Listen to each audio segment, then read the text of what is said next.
overall experience, from the start, nakita na namin maganda yung gawa. So, pulido siya. Since nakausap namin yung mga staff, yung mga kung sino man, proactive sila, nakakapag-reply or as much as possible, nasasagot nila yung tanong. Or kung may follow-up man, kung makalimot man kami, sila yung nagsasagot.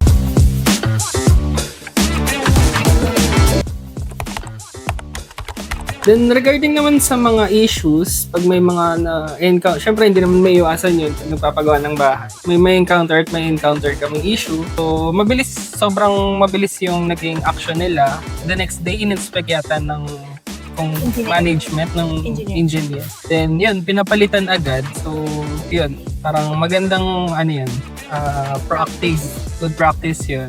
Yung mga minor po na mga tinuturo po namin na kung pwede pong pa-fix yun, pa-retouch ng paint or other issues, talaga pong ina-address naman po nila agad. Yun po yung kainaman.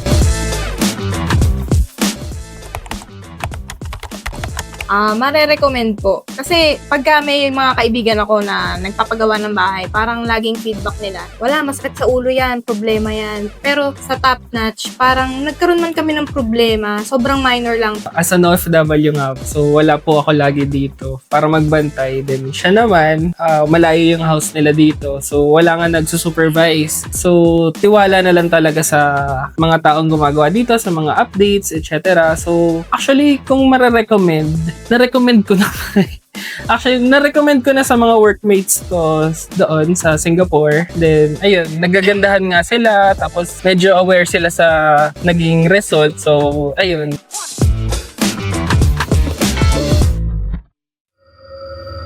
Give them only the best.